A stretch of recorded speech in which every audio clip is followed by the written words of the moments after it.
One of the most amazing lessons that we learned in the research for Creativity Unleashed, and actually more so, not on the research side, although it was consistent on that side, but on the side of helping companies and helping schools and helping parents and helping nonprofits and helping business owners and leaders implement the lessons from this book of how to bring out more creativity in your team, in your business, in your marketing, in your hiring, in your engagement, in your employee experience and customer experience, is something that we started to call the Innovators equation. The Innovators equation. And it's world-class innovators, they spend more time on this equation than where most of us spend our time. The Innovators equation basically says, let's look at this math problem. It's on page 16 in the book is when we first introduce it. Let's look at this math problem. 6 plus 4 equals what? 6 plus 4 equals what? And there's one answer. Really, the answer is 10. Yes, the answer is 10. The Innovators equation says, well, no, hold on. Blank plus blank equals 10. Blank plus blank equals 10. And how many answers are there to that equation?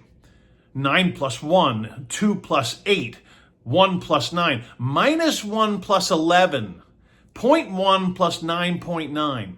You see, the Innovators equation is that the second equation, that blank plus blank equals 10, because it gives us ability to do two things. Number one, it gives us the ability to say, hold on, wait a second, I don't want to get 10. I want to get 15 or 20, right? It gives us the ability to do that. And world-class innovators, they tend to spend more time on that blank plus blank equals 10. They tend to spend more time on the Innovators equation than most of us. They tend to use it better, use it more often, use it more consistently. They tend to say, hold on, I'm sorry, what are we actually trying to create here? For example, the other day I heard a great definition of entrepreneurship that says it's the pursuit of opportunity without regard to resources currently controlled. Most of us say, I have 6 and I have 4, what can I do? My resume says this. My last year's sales number says this. My budget from the last 5 years says this. That's 6 plus 4. You want to sell your house. People say, well, what are the comps for the area? In other words, how many bedrooms, how many square feet, what's the siding and the roof and all that stuff look like? What's the neighborhood? What are the comps? Blank plus blank, 6 plus 4, it's 6 plus 4, it's 6 plus 4, it's 6 plus 4.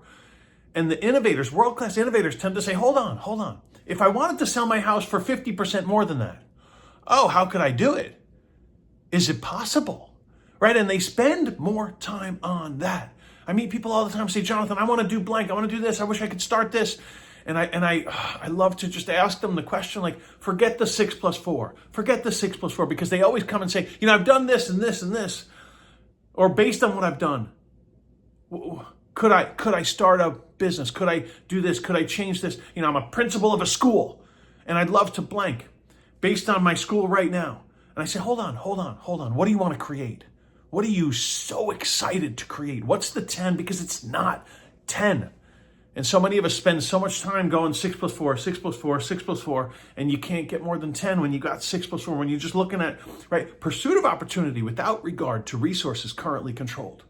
If you said, hold on. In my parenting, I'd love to do some things this year that could profoundly impact the way our whole family knows each other, sees each other, appreciates each other. I want to do some things this year. How could I do some things this year that, wow, they'd be so inspiring and they'd be so incredibly memorable, right? That's the second equation. Blank plus blank equals 10. It's not 10. It's not 10. What's the 10 first? What's the 10? Spend some time there. And then say, okay, how do we fill the gaps? What do we need to do? How could we do it, right? Because start looking for the resources after you decide on something worth pursuing. The Innovators equation. I could write a whole book on this. Actually, I think at some point I might have to, because so many of the organizations we get to work with, so many of the leaders and the school systems and the nonprofits that we get to work with, and the sports organizations and the parenting organizations, we get stuck. We get stuck in this 6 plus 4. And world-class innovators, they spend a little more time than most of us. They use the Innovators equation a little more often, a little more consistently, and a little better than most of us. Game changer for your life.